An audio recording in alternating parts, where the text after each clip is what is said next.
ធុរតនតយសៈវន្តិមីខ្ញុំបុគ្គលណាម្ចាស់សូមធ្វើការក្រាបនមស្ការថ្វាយបង្គំពុទ្ធប្រជុំ3នៃព្រះត្រៃរតន៍មានព្រះពុទ្ធរតនៈពុទ្ធមរតនៈព្រះសង្ឃរតនៈដោយស្ដីគោរពស្ដីជ្រះថ្លាកោតក្រែងក្រៃលែងសពកាលនមស្ការថ្វាយបង្គំព្រះវិសុទ្ធិនិញាណបិទ្ធផនសុភឿនវិចារិកាវ័នធនរតនៈសោភណ្ណារាមហើយវត្តព្រៃស្ពឺគ្រូសិស្សស្ដាំឆ្វេងពធិរានធិរៈគ្រប់ព្រះអង្គទាំងអស់ដែលមានប្រវត្តិមានក្នុងវេលាឱកាសនេះដល់តងពោះនៅតំលំទាវជាពុទ្ធបរិស័ទទាំងអស់ញាធរដែនដីកងកម្លាំងប្រដាប់វត្តទាំង3គណៈជាការឯកភាពខណ្ឌពោធិ៍សែនជ័យរមូលទីរាប់អានក៏ដោយដីសួស្ដីក្នុងលតិស័កដែលវសាឈានចូលមកដល់ហើយកាលដែលមិនយូរប្រហែលទៀតក៏ដល់ថ្ងៃដែលប្រសងត្រូវអធិដ្ឋានចូលកាន់នៅព្រះវសាដែលជាទីដែលកំណត់របស់ព្រះភិក្ខុសង្ឃក្នុងវត្តដែលស្គាល់ទៅមូលហ្នឹងក៏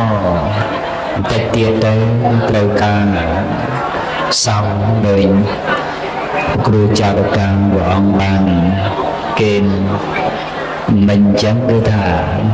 ដល់ទៅ100អង្គតិចទៅត្រូវការបវរណាទាំងអស់ហ្នឹងនៅក្នុងវត្តព្រៃស្ពឺហ្នឹងហើយប្រសង់ដល់តែច្រើនរយអញ្ចឹងវាអាស្រ័យលើបច្ចេកវិទ្យាដែលមានសមត្ថភាពក្នុងការដឹកនាំមើលការខុសត្រូវព្រោះសម័យដើមឡើយបើមនុស្សមានបុណ្យច្រើនមានបញ្ញាខ្លាំងក្នុងសម័យព្រះដ៏មានវិភាកឬក៏ក្រោយនឹងបន្តិចបន្តួចយ៉ាងណាផងនៅអតិកោរបស់សង្ឃកើតឡើងជាលំដាប់ដោយហូរហែមិនបាច់ចុះតម្រង់តែសពថ្ងៃមនុស្សស្ដើមដោយបញ្ញាថ្លៃត្បិតតែជាអ្នកអូសពិតមែនប៉ុន្តែបញ្ញាបារមីដែលសន្សំមកស្ដើងក្នុងជាតិជាមនុស្សនៅបរិបូរដោយលោកភៈទោសៈមោហៈអីចឹងទៅកាលណាដល់ទៅនៅក្នុងងោមនុស្សច្រើនខ្វះនៅមិត្តសព្រហ្មចារីទេក៏ពិបាកក្នុងការមើលការខុសត្រូវអញ្ចឹងចៅអធិការលោកមាននួលខុសត្រូវខ្ពស់ណាស់លោកក៏មិនមែនជាបងបង្កើតមិនមែនជាពុកបង្កើតដៃបង្កើតអីទេដោយហើយទៅសាច់ឈាមមកតំណក់អីក៏មិនបានជាប់ជាមួយនឹងភិក្ខុសាមណេរទាំងអស់នឹងដែរប៉ុន្តែមាននៅព្រហ្មវិហារធម៌អបប្រសើរនឹងគឺថាយើងគួរគោរពឲ្យតម្លៃយើងសាកគិតមើលទៅថាកូនយើងមាន3នាក់ស្រាប់តែគេយកកូនអ្នកដតីមកផ្ញើតែ4នាក់ឲ្យយើងមើលទៀតយើងថាបាយើងថាទេមិនល្អប្រសើរអីទេបាបង្រៀនបាបដៅអីណានឹង3-4នាក់យកមកថែមលើកូនយើងផងហើយសម្រាប់ប្រសង់ជាបច្ចាអធិការតាមបណ្ដាវត្តជាពិសេសក្នុងរាជធានីភ្នំពេញទាំងមូលនឹងសម្ដេចព្រះចៅអធិការព្រះចៅអធិការសឹកតែ100អង្គហើយអត់មានជាប់ជាកូនជាចៅអីទេមកផ្ញើជួបវាសនាក្នុងវត្តហ្នឹងគឺថាអាស្រ័យលើព្រះបិតាសង្ឃក្នុងវត្តមួយដែលព្រះអង្គប្រកបដោយមេត្តាព្រហ្មហាជាបឋមប្រធានហ្នឹងញោមបានស្ដាប់បាយការដែលគ្រូចារិកាព្រះអង្គបានមានពធិរៈដីកាមិញហើយគឺថាមួយខែអស់រាប់ម៉ឺនទៅណាអីរាប់ម៉ឺនក្នុងឋានៈជាប្រសង់នេះយើងគិតថាគ្រាន់បើតែកលេចមើលប្រសង់មានតែបើកក្រុមហ៊ុនអាជីវកម្មឬក៏ឧស្សាហកម្មបេដាក្នុងការបានទទួលប្រាក់ចំណេញមកចិញ្ចឹមបុគ្គលិកអីបុគ្គលិកដែលធ្វើការឲ្យបណ្ដាលស្ថាប័នក្រុមហ៊ុនមួយទោះតែ1000នាក់10000នាក់យ៉ាងម៉េចប៉ុន្តែគឺថាបុគ្គលិកទាំងអស់ហ្នឹងប្រើនៅសមត្ថភាព ដើម្បីបំពេញការងារទូនាទីហើយញ៉ាំប្រយោជន៍ហ្នឹងឲ្យដល់ម្ចាស់សហគ្រាសម្ចាស់ក្រុមហ៊ុនប៉ុន្តែដល់វត្តអត់មានទេបិទតពលច្រើនមែនប៉ុន្តែបានពាក្យចាស់ទេណាមិនមែនពាក្យខ្ញុំកណ្ដាលថ្មនិយាយឥឡូវទេតាកូននេនច្រើនឬក៏ប្រសង់ក្នុងវត្តច្រើនវាឧបមាដូចពលស្វាអញ្ចឹងណាគឺថាតើតមេចេះប្រើបានយកប្រយោជន៍ប៉ុន្តែមិនមែនចេះប្រើទេនៅឃើញច្រើនអញ្ចឹងមែនប៉ុន្តែយកជាការអីទៅខ្លះពិបាកណាអញ្ចឹងយើងគិតមើលវិស័យពុទ្ធសាសនានឹងជួយសង្គមនឹងបានច្រើនប៉ុណ្ណាបញ្ញវន្តមួយឆ្នាំដែលចេញយើងគិតទៅចេញទៅពីវត្តព្រៃស្ពឺនឹងមួយឆ្នាំរាប់រយអង្គទៅនឹងនៅកូនសិស្សនៅអីទៀតរាប់រយអង្គអ្នកហើយទាំងអស់នឹងយកទៅផ្ញើឯណាមណ្ឌលកុមារកព្រាឯណាទទួលបានច្រើនម្លឹងពីវត្តអារាមនោះអត់មានទេហ្នឹងហើយមណ្ឌលអប់រំកែប្រែក៏មិនច្រើនដូចវត្តអារាមដែរហើយអ្នកបួសទាំងអស់ក្នុងសាសនាបច្ចុប្បន្នមានតែបួសហើយនៅក្នុងពភ្នោះនឹងរហូតអីបានសិក្សារៀនសូត្រទៅក៏ត្រឡប់ទៅបម្រើប្រយោជន៍ដល់សង្គមវិញចឹងទៅនឹងអ្នកបួសបានជាប្រយោជន៍ផងអ្នកបួសខ្លះទៀតលោកដោយបុរាណលោកជាតាមបួសមិនដឹង10នោះណារាប់10មិនទាន់ចប់ផងក៏ប្រញាប់សឹកទៅវិញបាត់ទៅហើយក៏រកការងារអីធ្វើមិនបានទៅក៏បន្ទោសថាកាលដែលបួសចាញ់បោកព្រះហើយមានប្រយោជន៍អីទេនៅតាមពិតទៅសឹកតែការយល់ឃើញខុសព្រោះថាពុទ្ធសាសនាជួយរំលែក100 200នាក់ហ្នឹងមិនមែនមកពីតកូលអុកញ៉ាមកបួសទេក៏មានដែរចេញពីតកូលកហបតីកុងសីមកបួសប៉ុន្តែមួយសប្តាហ៍អីហ្នឹងហើយក៏សឹកទៅវិញទៅតែបួសខ្លះទៅភ័យខ្លាចឬទៅគេថាមានគ្រោះមានកម្មអីទៅក៏បួសទៅខ្លះក៏តែបួសសងគុណម្ដាយពុកអីបន្តិចបន្តួចប៉ុណ្ណឹងយូរទៅមួយខែអីចឹងទៅប៉ុន្តែអ្នកដែលបួសទាំងរយហ្នឹងគេថាដែលហើយទៅចេញពីអ្នកក្រខ្សត់បាទមកព្រាខ្លះទៅកាលនៅមិនទាន់បួសសង្គមគេមិនរាប់រកមិនរាប់អានដៃពុកយកមកផ្ញើក្នុងសាសនាបានបួសបានសិក្សារៀនសូត្រអប់រំកាយវិចារចិត្តខណ្ឌសន្តាននឹងកាន់តែប្រសើរឡើងមកអញ្ចឹងគឺថាវត្តអារាមនេះផ្ទុកចំនួននោះជួយរំលែកសង្គមច្រើនណាស់ហើយការដែលសិក្សាចេញពីវត្តអារាមនេះគឺថាម៉ាត់ចាត់ណាស់អញ្ចឹងបានអ្នកដែលធ្លាប់បួសហើយបានទទួលការអប់រំហើយត្រឡប់ទៅវិញហ្នឹងបើសិនជាអ្នកបានសិក្សាមែនតើណាចេញទៅវិញគឺតែប្រកបដោយគតិបណ្ឌិតពងពោះជួយក្នុងបម្រើការងារក្នុងវិស័យឯកជនក្តីវិស័យរដ្ឋក្តីប្រកបដោយមនសិការនិងគុណធម៌អញ្ចឹងបានពីដើមប្រព័ន្ធអប់រំធំស្ថិតនៅក្នុងវត្តណាបានបួសហើយសឹកទៅវិញទៅគេលើកកូនឲ្យទៅណាបានបួសទៅគេមិនសូវមើលឃើញទេតែសប្តាហ៍បើបួសត្រឹមត្រូវសិក្សារៀនសូត្រអីបានចេះដឹងជ្រៅជ្រះបានប្រកបដោយមនសិការអីត្រឹមត្រូវក៏គេរាប់រកអញ្ចឹងដែរមិនដែលបើសិនទេបួសគ្រាន់តែឲ្យបួសបានសិក្សារៀនសូត្រទេអាហ្នឹងក៏បាទក្នុងការឲ្យគេទទួលស្គាល់ដែរស្រុកខ្មែរយើងទេដែលបួសឲ្យសឹកទៅវិញគេរាប់រកនោះតែបើស្រុកលង្កាអីគេអត់និយាយរកទេទោះតែបួសហើយបានរៀនសូត្រចេះដឹងឯណាក៏ដោយប៉ុន្តែត្រឡប់មកវិញគឺថាគេមិនសូវរាប់រកទេប៉ុន្តែស្រុកខ្មែរយើងនៅល្អមិនរើសអើងអីទេកាលណាបានបួសហើយបានសិក្សារៀនសូត្រមានតែគេស្រឡាញ់ចូលចិត្តថែមព្រោះនឹកឃើញថាធ្លាប់ជាបណ្ឌិតក្នុងសាសនាបណ្ឌិតក្នុងទីនេះមិនមែនបណ្ឌិតដែលអីណាដែលគេសន្មត់ទេប៉ុន្តែជាបណ្ឌិតមួយដែលប្រកបដោយគុណធម៌ជាអ្នកមានសមាធិជាអ្នកញ៉ាំងប្រយោជន៍បច្ចុប្បន្នឲ្យសម្រេចតែញ៉ាំងប្រយោជន៍ក្នុងអនាគតឲ្យសម្រេចគេហៅថាបណ្ឌិតក្នុងសាសនានេះព្រះពុទ្ធសាសនារាប់ថាបណ្ឌិតមិនបានរៀនអីពងខ្ពស់ទេប៉ុន្តែរាប់ថាអ្នកដែលប្រព្រឹត្តល្អដោយកាយមួយវិចារមួយចិត្តមួយមានចិត្តមិនសៅមងហើយជាមនុស្សដែលឃើញប្រយោជន៍បច្ចុប្បន្នផងនិងឃើញប្រយោជន៍ក្នុងអនាគតផងដែលមានពាក្យព្រះអង្គរាប់ថាជាបណ្ឌិតអញ្ចឹងបានតែយើងលៃលោកយ៉ាងម៉េច ก็ไปគិតចារណាពីសាសនាឥឡូវដូចជាការកសាងយ៉ាងយើងឃើញស្រាប់ព្រះវិហារដែលកំពុងតែកសាងនេះយើងកំពុងតែអង្គុយហ្នឹងគឺថាអនាគតព្រះវិហារហើយបច្ចុប្បន្នក៏ជាព្រះវិហារដែរប៉ុន្តែមិនទាន់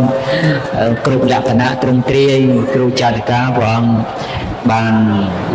ជាក់ហើយថាអស់ជាង300000បានប៉ុណ្ណឹងហើយនៅខ្វះជាង1លានទៀតយើងជឿថាទេ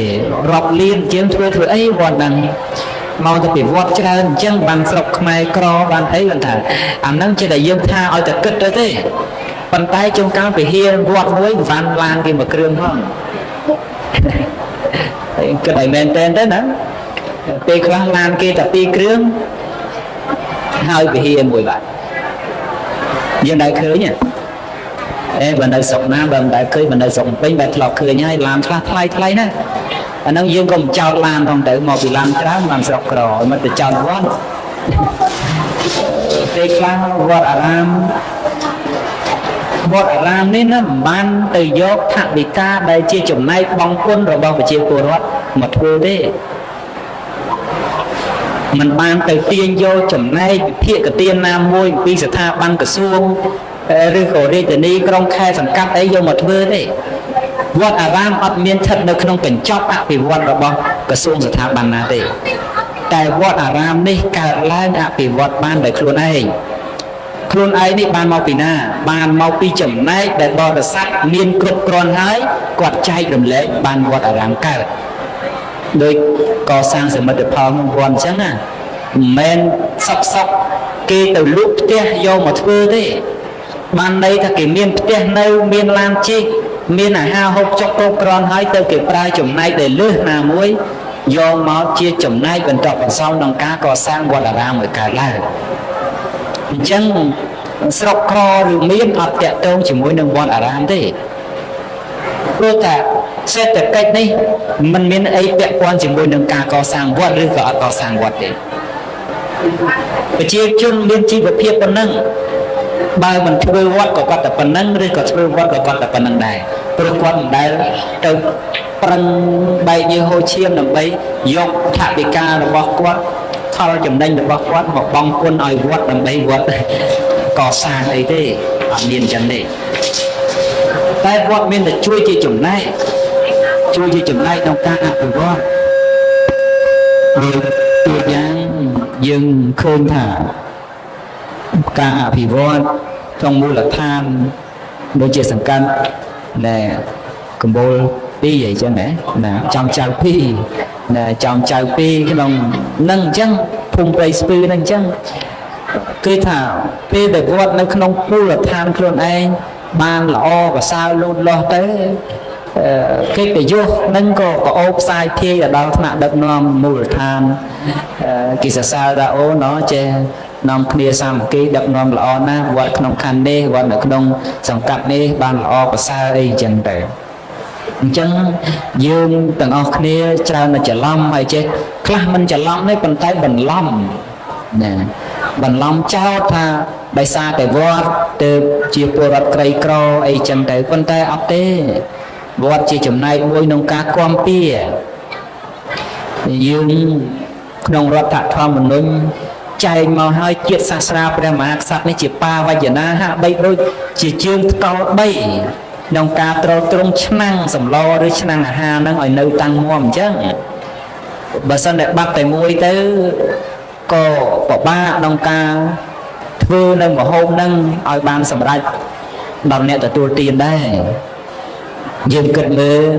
សម័យកាលមួយដែលយើងលុបបំបត្តិព្រះមហាក្សត្រទៅសល់តែ2ជាតិនិងសាសនាកលែងខ្លួនដល់ទៅក្រោយមក1ឆ្នាំ2ឆ្នាំទេគេថាបើបាត់មួយហើយវាពិបាកបំបត្តិសាសនាចោលមួយទៀតទៅឲ្យនៅតែជាតិនោះវាមិនវិញក្នុងអស់វិសអស់មនុស្សដល់ចូលមកវិញបង្កើតឲ្យមានជាតិឡើងវិញមានសាសនាមានព្រះមហាក្សត្រឡើងវិញទៅក៏រឹងមាំដោយសពថ្ងៃឡើងវិញហើយសពថ្ងៃកំពុងតែធ្វើដំណើរទៅហើយយើងទៅខំប្រទាំងប្រទេសធ្វើអីទៀត ជាតិរុងរឿងឬមិនរុងរឿងមិនមែនអាស្រ័យលើសាសនាទេអាស្រ័យលើមនសិការៈរបស់ប្រជាពលរដ្ឋនោះតែមានមនសិការៈក្នុងការជួយជ្រោមជ្រែងវិស័យសាធារណៈឬក៏ប្រទេសជាតិខ្លួនឯងបានក្នុងកម្រិតណាហើយបើថាជួយបានខ្នះខ្នែងពេញទំហឹងអស់ដៃអស់ជើងទៅអានឹងជាតិក៏លឿនអញ្ចឹងទៅតែបើសិនតែនាំគ្នាដេកមើលបំណាំទេអានឹងគេថាទៅនឹងយឺតតាមនឹងអញ្ចឹងទៅហើយពុទ្ធសាសនាមិនមែនត្រឹមតែជាចំណែកមួយក្នុងការជួយយើងឲ្យបាននៅការអភិវឌ្ឍមួយផ្នែកទេប៉ុន្តែថែមទាំងជួយយើងឲ្យស្ថិតនៅក្នុងក្របខ័ណ្ឌសន្តិភាពផ្លូវចិត្តព្រោះថាមនុស្សមានទុក្ខភ័យព្រួយអាសន្នអន់ក្រអីទៅរមែងនឹកឃើញអារាមជាទីពឹងអញ្ចឹងទៅយើងថាទេទីពឹងដតីបុគ្គលមានភ័យមិនមែនរត់រត់ព្រៃភ្នំដើមឈើធំលាអាងភ្នំឬក៏វត្តអារាមជាទីពឹងប៉ុន្តែទីពឹងនោះមិនស្មើនឹងទីពឹងខ្លួនឯងថាអញ្ចឹងក៏ពិតមែនហើយត្រូវហើយពុទ្ធដីកាល្អឥតខ្ចោះអត់មានខុសទេប៉ុន្តែបើសិនតែយើងនឹកមិនទាន់ដល់នឹងអាស្រ័យបញ្ញាយើងនៅទល់ខ្សោយនេះរត់រោទីពឹងដតីវាអាចជាខុសខ្លះប៉ុន្តែបើយើងបានមករកវត្តអារាមជាទីពឹងក៏គ្រាន់ប្រសើរជាងរកទីពឹងដតីដែរព្រោះហើយណាវត្តអារាមក៏នៅមានប្រសង់ជាសាវកក្នុងការយើងពេញទានមាននៅធម៌វិន័យសម្រាប់ឲ្យយើងសិក្សារៀនសូត្របប្រតិបត្តិហើយក៏នៅមានពុទ្ធចេតិយពុទ្ធព្រឹកព្រះបរមសារីរិកធាតុគ្រាន់យើងនឹងធ្វើសក្ការៈបូជាទៅមិនមែនជាផលក្នុងអនាគតឲ្យសម្រេចដែរអញ្ចឹងគឺថាគ្រប់យ៉ាងនេះគឺថាសត្វតែមានប្រយោជន៍ប៉ុន្តែប្រយោជន៍ទាំងឡាយទាំងពួងហ្នឹងវាស្ថិតនៅលើយើងមើលឲ្យឃើញដោយបញ្ញាកុំមើលដោយសេចក្តីជិះជាន់កុំមើលដោយសេចក្តីមិនសប្បាយពេញចិត្តជាមួយនឹងគឺថាវាមិនល្អអីទេហើយយើងទាំងអស់គ្នាមានថ្ងៃហ្នឹង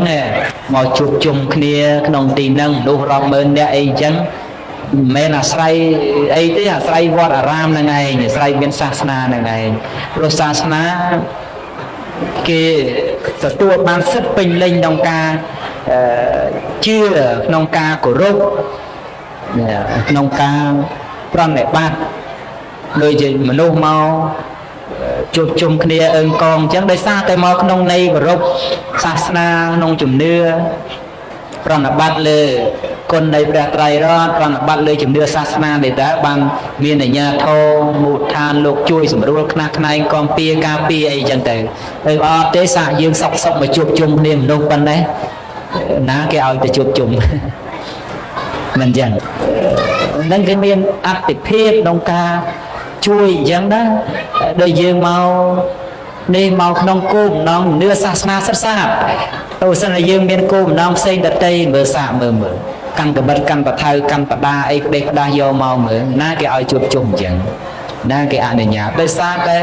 មិនមែនស្ថិតនៅក្នុងអ្វីដែលត្រូវបានគេគាំពៀអញ្ចឹងសាសនានឹងមានប្រយោជន៍បើមិនមានប្រយោជន៍គេមិនបានទៅដាក់បញ្ចូលក្នុងរដ្ឋធម្មនុញ្ញទេអ្នកដែលធ្វើច្បាប់រដ្ឋធម្មនុញ្ញនឹងល្ងងណាស់ទៅបានជាសុកដាក់សាសនាទៅជាសាសនារបស់រដ្ឋប៉ុន្តែណាស់តែយើងនេះវាធ្វើមិនលឺធ្វើមិនដឹងចិត្តថាទៅសាសនាគ្មានប្រយោជន៍គ្មានអីទេមនុស្សគោរពតែសួរតបញ្ញវន្តដែលចេញពីសាសនាហ្នឹងមួយឆ្នាំប្រហែលពាន់អង្គអ្នកទៅហើយពុទ្ធកសិក្សាមិនមែនដូចជាគ្រឹះស្ថានសិក្សាទេណាកន្លែងសិក្សាផ្សេងសាលាធំរបស់រដ្ឋរបស់ឯកជនអីគឺថារដ្ឋបើសិស្សតែរៀនក៏តែរៀនទេមកពីរៀនវិញបាយទឹកអីរៀនខ្លួនទៅឯងចាក់សង្ចាក់មកសុទ្ធអីជិះទៅរៀនជិះកង់អាមេអាម៉ាគឺថាតាមម្ដាយឪពុកអ្នកទំនុកបំរុងទៅហើយសាលាឯកជនសិស្សរាប់ម៉ឺនរាប់ពាន់អាម៉េចគឺថាបង់ប្រាក់បង់ថវិកាជូនទៅសាលាគេយកមកដើម្បីគុតគង់កិច្ចការងារគេតទៅប៉ុន្តែវត្តអារាមបង្កើតសាលាដែរប៉ុន្តែប្រសង់សឹងនៅហ្នឹងឆាន់នៅហ្នឹងទឹកភ្លើងនៅហ្នឹង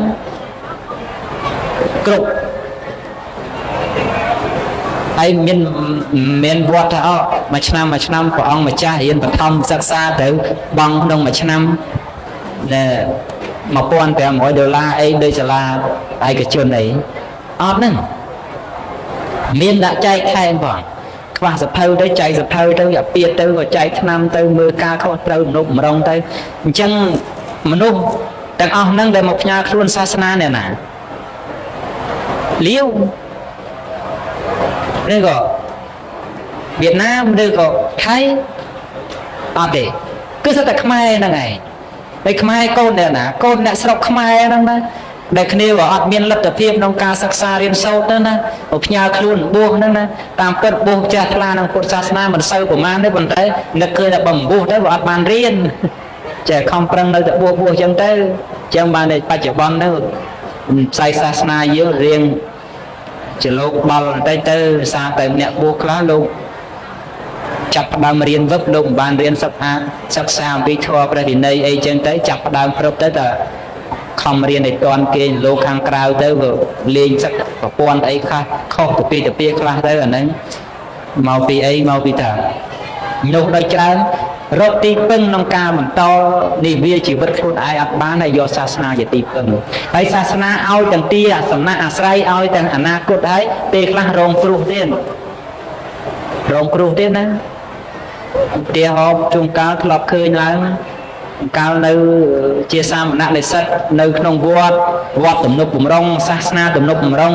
ដល់តែពេលបានរៀនសូត្រទៅគាត់អស់និស្ស័យក្នុងពភ្នោះទៅគាត់ចេញពីពភ្នោះទៅតែធ្វើការងារប៉ុន្តែធ្វើការងារអីក៏ធ្វើចោះមិនជាខុសទេប៉ុន្តែខ្លះក៏ងាកទៅបម្រើឲ្យសាសនាដទៃទៅទៀតដោយសម្អាងតាំងកាលនៅរៀនទៅចេះអង់គ្លេសអីទៅបកកែកុំព្យូទ័រអីទៅត្រូវបានគេជួលប្រាក់ខែឲ្យច្រើនទៅស្ថិតនៅក្នុងចង្កោមសាសនាដតីទៅហើយចាប់ផ្ដើមប្រកាសថាជឿខ្ញុំនៅមិនធ្លាប់បួសហើយគ្មានប្រយោជន៍អីទេប៉ុន្តែប្រយោជន៍ដែលបានសពថ្ងៃគឺចេញពីភ្នោះអញ្ចឹងតាចឹងមិនសម្ដេចព្រះសង្ឃរាជជួនណាលោកទុកដាំឲ្យនោះហើយពួកយុវជនអ្នកកំសត់បើគុំបានវត្តណាអាស្រ័យលេះសំជីវិតអត់តម្លៃយកថ្ងៃហួសទៅអត់ប្រយោជន៍តាមពិតសិស្សក្មេងវត្តមានអីទៅថោកទៀតមិនដែរណាស់តែយើងអត់ព្រមទទួលស្គាល់យើងមើលថ្នាក់ដឹកនាំប្រទេសយើងសឹកតែចេញពីវត្តមិនតិចរូបអិសរាជជនធំថោកទៀតណាស់ទៅហើយក្មេងវត្តហ្នឹងអត់ទេប៉ុន្តែណាស់តែមនុស្សភ្លេចគុណវត្ត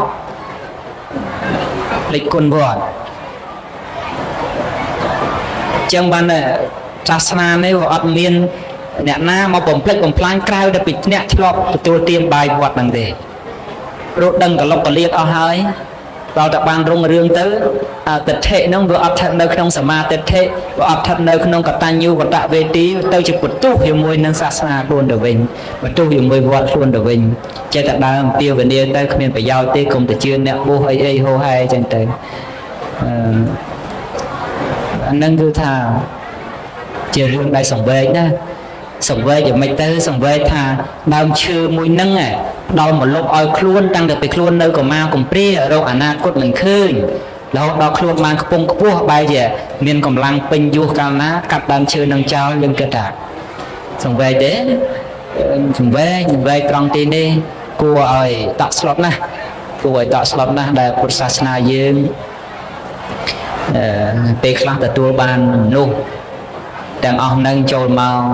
ចឹងបានល័យយ៉ាងម៉េចពុទ្ធបរិស័ទទាំងឡាយជួយគ្នាជ្រោមជ្រែងពុទ្ធសាសនា